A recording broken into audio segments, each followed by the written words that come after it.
So we have a brand new NXT Women's Champion in Raquel Gonzales. That was the main event of NXT TakeOver Night 1, NXT TakeOver Stand and Deliver Night 1, that is. It's the real first big live event of WrestleMania week as well. It's a bit late. But just a quick sort of debrief. I thought like that, obviously just going off the air right now, I thought I'd give a quick debrief of the show and my thoughts on it and my thoughts on the main event as well. To be honest, when it comes to NXT takeovers, I think we've almost got to get past being of the case of, is it going to be are we going to get a good show? Are we going to get this? Are we going to get that?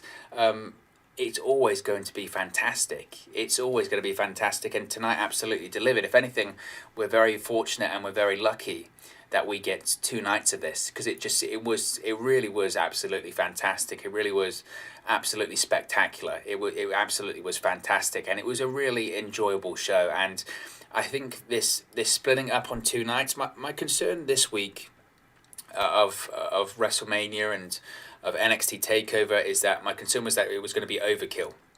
Are we going to get too exposed? Is this going to be too much? Are we going to get to a point where we're like, you know what, I love my pro wrestling and I'm enjoying watching all of this pro wrestling, but is it too much? That would have been the concern, wouldn't it? That would have been the concern of, is it going to be too much? Is it going to be, is it just going to get... Is it going to be overexposed that by the time we get to WrestleMania on Saturday or Sunday, we're going to be like, I've kind of OD'd on wrestling, as you were. But if it keeps up to this standard, then the answer is no. Because, I mentioned it during the stream, and watching, don't get me wrong, I'm the biggest pro wrestling fan. This is a pro wrestling channel and all that kind of stuff. But watching Raw on Monday actually had the opposite effect of getting me excited for WrestleMania. It actually made me somehow less excited for WrestleMania. But watching that show tonight, watching this first night of TakeOver, has got me just incredibly excited for what's to come over the course of the next few days, because that show was really good. That show was really good. It was really... absolutely fantastic. We'll go through the results briefly here. Again, this isn't going to be massively in depth. I don't really do like reviews and stuff like that. That's not my kind of thing, because wrestling is so subjective. You can let me know your thoughts in the live comments. Obviously, super chats are open. You can do that by clicking the $sign. It should be open anyway. Super chats are open, so you can do that by clicking the $sign. Any contributions or donations to the channel are certainly very much appreciated. It's the best way of supporting the channel and keeping us going and helping do streams like this. So super chats are open. If you do have any comments as well about the event tonight, you can put that in the live chat. If you have enjoyed NXT TakeOver Stand and Deliver Night 1 as well, be sure to smash a like on the like button too. And if you haven't already, please do subscribe, bottom right hand corner. We can see Mick Thompson is already in the chat. He says, awesome TakeOver, what do you think? Again, I thought it was excellent, and it's almost par for the course when it comes to these NXT TakeOvers. They are absolutely fantastic. They're brilliant. They are very, very good. Now, let's get into the results quickly. So on the pre-show, we had Zoey Stark defeat Toni Storm. Now, is this Zoey Stark's first victory? I believe it is. The match itself, in just under 10 minutes, I'm a fan of Toni Storm. I'm a fan of her work. I'm a really big fan of Zoey Stark. I think Zoey Stark's got a tremendous upside. I really do. I wasn't massive on the match. I'm going to be totally honest. I thought it was slightly slow in places, but it was what it was. It's a pre-show match. If you're going to be judging them on a real high curve, then I think you're being slightly unfair, to be honest. So for the opening match of the show was Pete Dunne versus KUSHIDA. Pete Dunne defeated KUSHIDA. Now this match lasted just over 10 minutes, but I've got to say, I really got to say, this match was as open as go for takeovers, which is again a very high bar, considering that these takeovers have such a big reputation. I thought this opening match between Pete Dunne and KUSHIDA, I thought it was fantastic. That is as good of a 10-minute match as you will find. That was fantastic. The logic, the storytelling involved. I thought the transitions from certain submissions was fantastic. There was a spot in the match where KUSHIDA had kind of a Kimura / key locked in with his legs wrapped around Pete Dunne. And what Pete Dunne did is he reached out his other free arm and grabbed the rope to break the hold. KUSHIDA just transitioned across the body and locked in this Kimura key lock, whatever you want to call it. And I thought it was genius. I thought it was absolutely genius. But Pete Dunne gets the victory after the bitter end. He does the whole joint manipulation stuff throughout the match. Again, I thought it was brilliant. I really did. I thought it was, as opening matches go, considering that other matches on the show had a lot of stakes attached to them and have a lot of weight to them, and pretty much if you look at everything else tomorrow night as well, everything either has a championship or you get involved in like a number one contenders match, or you get added to another match. This match between Pete Dunne and KUSHIDA didn't have any stakes, and it didn't need to. It didn't need to have any stakes on it. It was fantastic. It was a superb opening match for the show. It really was. So the next match was the 6-man Gauntlet Eliminator match, with the winner receiving an NXT North American Championship match on night 2, tomorrow night, against Johnny Gargano.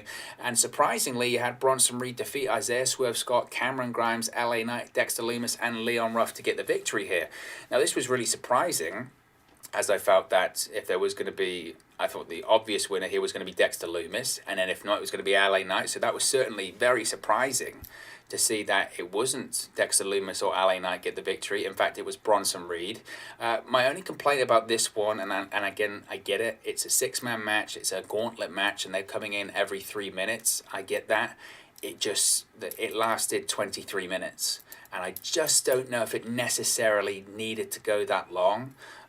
I don't know if the match went too long or something like that. 23 minutes seems excessive, considering that the opening match went 10 minutes, and certainly the main event felt like it was cut slightly short. I mean, the main event went just under 13 minutes. Looking at that match going 23, I don't know if it necessarily needed to go that long. There were points in that match where I felt that certainly some of the stuff with Isaiah Scott towards the end, I felt was just maybe a smidge too long. But I thought it was a decent match, and Bronson Reed I thought looked fantastic during it. I thought Bronson Reed looked great during the match, so it's going to be interesting tomorrow. If it was Johnny Gargano versus Dexter Lumis, I would have said every single day that Dexter Lumis gets the victory. Johnny Gargano versus Bronson Reed, I don't know if that's that cut and dry. I thought, given the whole situation and storyline previously with Dexter Lumis and The Way, I thought it was an Indy Hartwell and all that kind of stuff. I thought it made total sense that Dexter Lumis won that match. Obviously, that's not the way that they're going with it. It looks like Dexter Lumis and LA Knight are going to be having a feud coming out of this match at TakeOver, which is certainly interesting. The guy that loves to talk and the guy that doesn't talk. I think that's a nice contrast, and obviously Dexter Lumis's finisher is called the Silence, so what better way to use that on someone that doesn't stop talking like LA Knight? So I think that makes a lot of sense. There. But Bronson Reed's an interesting one. I think he does absolutely have potential. Of course, he's got a great look, and the way he can move around the ring is pretty incredible, to be honest. So that's going to be an interesting one. I don't know if that's necessarily completely cut and dried. Like I said, I enjoyed that match. My only criticism would be that I just felt it maybe went on a little bit too long. I think 23 minutes, I get it's a gauntlet, and I get you have to space time out for it. I get that. 23 minutes just felt slightly excessive to me, and I felt that when I was watching it. I mean, I've just seen the times in front of me now, but I felt that when I was watching it this feels a little bit long. But this was followed up by, in my opinion, the match of the evening, the match of the night, and to be honest, I'm going to be honest, I know it's early into WrestleMania week. I know we still have TakeOver tomorrow. I know we still have SmackDown on Friday, and I know we still have the nights 1 and 2 of WrestleMania, but you will struggle to beat this match between Walter and Tommaso Ciampa. Went 17 minutes. Walter retains the NXT UK Championship, defeating Ciampa. It was brilliant. Again, I'm not one for doing reviews. I'm not one for doing all this big kind of stuff, but it was fantastic. The story about trying to remove the chop from Walter's arsenal by working on the hand by Ciampa, I thought was brilliant. And just Walter, I'm not one of those people that's going to be like, he has to move to the United States. Ultimately, he can do what he wants. And to be honest, he does very well doing what he wants and what he does. I still don't see, if he didn't want to move to the United States prior to the pandemic, I can't see him wanting to do it during the pandemic or afterwards, unless they threw an astronomical amount of money at him, which I don't think they would. And again, I don't know if he's necessarily interested in doing when it comes to Walter. But I know people can sort of say that his title reign was so long because all this kind of stuff, like, wow, it was really long because they had to quarantine and they didn't wrestle for ages. His championship reign, you hold it up against some of the great championship reigns in history. some of the matches that this guy has had at this point, whether it's Tommaso Ciampa tonight, whether it's Ilya Dragunov on NXT UK, whether it's Tyler Bate, whether it's whoever, whether it's Pete Dunne, this guy just doesn't have bad matches. When it's big time matches, when it's takeover matches, every time Walter has a match, it's incredible. It's absolutely incredible, and tonight was another one. At no point did I really think Tommaso Ciampa was winning the match, but Walter has this incredible way of laying out matches that, again, I don't think that the opponent's going to win, but it's just the physicality. It's the brute, raw physicality of it all that is just incredible to me. It's this just brute, raw physicality. It's rough. He is so stiff in the ring. Some of his chops, some of his punches, his power bombs, and I think also as well as he doesn't get the credit he deserves for being a really good worker. And I do think he's an excellent worker. And some of the technical wrestling he does, he was just. It was brilliant. The spot where he did the chop and he broke through the ring, through the announce table at the ring. It was a bit goofy, to be honest, because especially when they did the replay and you could see that it was gimmick because it was zigzagged.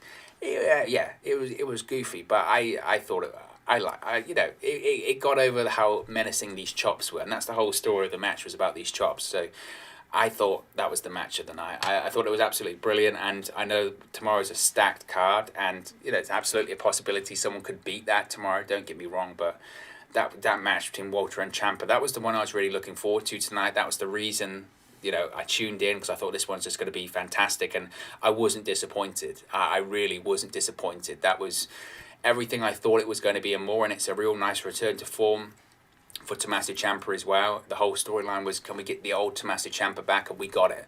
We got it in that match tonight. I thought it was absolutely fantastic.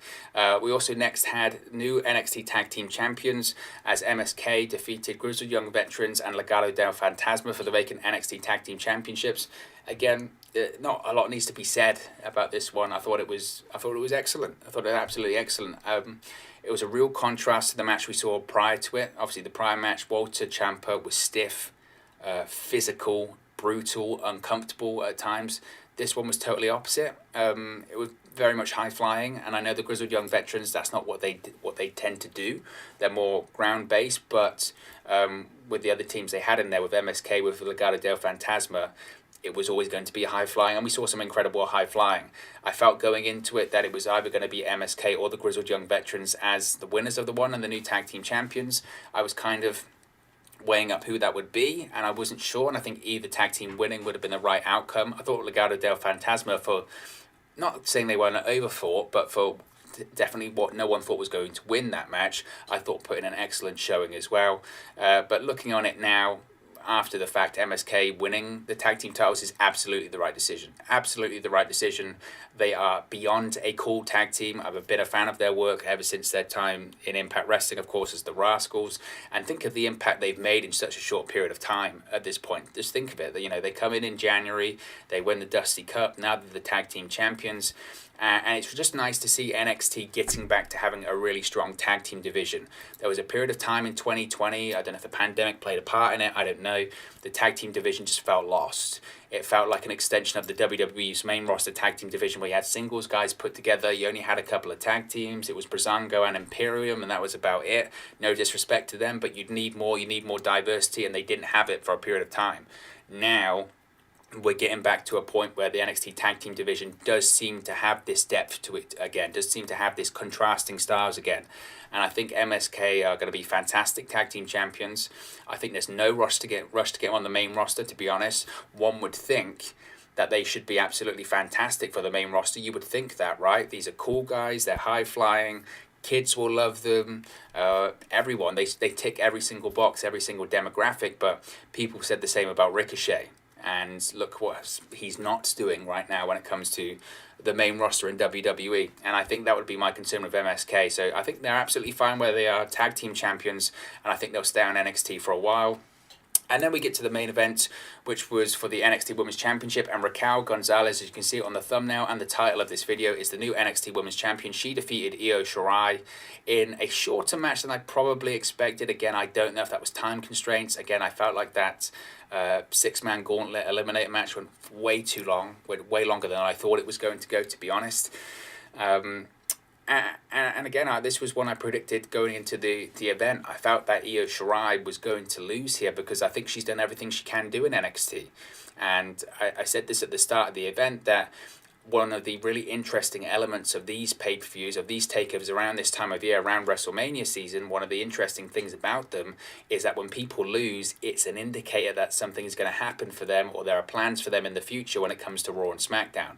I felt that was the same with Io Shirai. Look at how long her title reign was, 300 plus days. Look at the people she's defeated.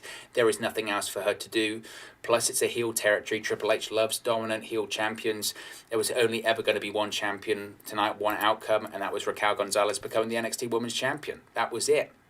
And I think now this means that Io Shirai is heading to Raw or SmackDown. What brand is she best needed on?